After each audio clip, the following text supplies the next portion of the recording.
طيب عايزين نسمع منك شوية عن قصة من قصص البيزنس اللي كانت بدايته معاك، وازاي قدر ينجح ويحقق مبيعات في وقت قليل. طيب احنا الحمد لله نجحنا مع ناس كتير جدا، يعني في ناس دلوقتي براندات كبيرة في مجالات مختلفة، معارض ديكور، فرنتشر، دكاترة، ميديكال هاب، براندات ملابس. يعني اشتغلنا مع حاجات كتير، بس هو دايما الأقرب لقلبي كده هو براند ملابس. مم. احنا اشتغلنا مع بعض الكلام ده من حوالي سنتين او ثلاثة.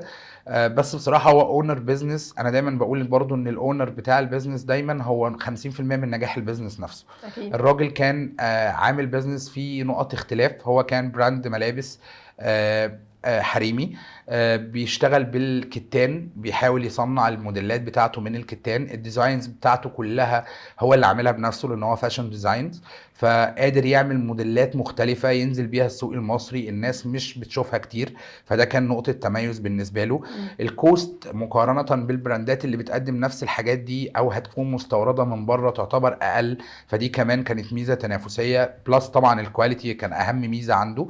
اتعاملنا مع بعض الاول ان هو كان بيزنس اونلاين عن طريق بيج فيسبوك، انستجرام، اكاونت، حاجات زي كده. بكوست كان بسيط جدا، كنا بنصرف تقريبا في الكامبين الواحده 7000 10000 جنيه، يعني كان كوست بسيط جدا. مم. الحمد لله بعد فتره بدانا ان احنا نحط استراتيجي للماركتنج، ان احنا مين هيلبس من عندنا، هناخد ريفيو من مين.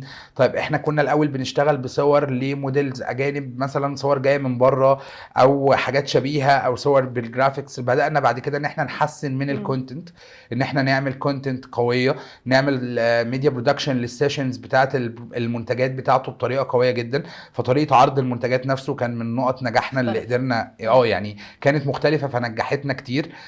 بعد شويه بقى بدانا ان احنا نرفع من البادجت بتاعه الماركتنج تدريجيا، بناء على طبعا المبيعات اللي كانت بتحصل، لان كان في نقط تميز بالنسبه له هو كاوبريشن مانجر، وبالنسبه لنا احنا كمان في نقط تميز في الماركتنج، قادرين نظبط على حاجات مختلفه عنده عن اي حد تاني. مم. النهارده يعني عايز اقول ان مثلا الكامبين الواحده ممكن نصرف فيها 100000 جنيه. مم. شركه بقت من الشركات اللي راس مالها ما شاء ملايين الله. كبيره ما شاء الله. مم.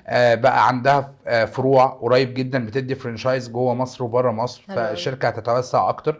وطبعا هو النجاح ده ما كانش بتاعي لوحدي، هو طبعا توفيق ربنا اولا. اكيد. شطاره الاونر بيزنس ده كانت من الحاجات المهمه جدا جدا جدا. بعد كده طبعا الشغل اللي احنا عملناه بتوفيق ربنا. ودايما على فكره عندنا ريفيو من العملاء بتوعنا، يعني احنا اي كلاينت بيتعامل معايا انا دايما مش بحب اقول عليهم عملاء، هو شريك مم. نجاح. احنا بنحط ايدينا في ايد بعض، بنكون شركاء عشان البيزنس ده ينجح.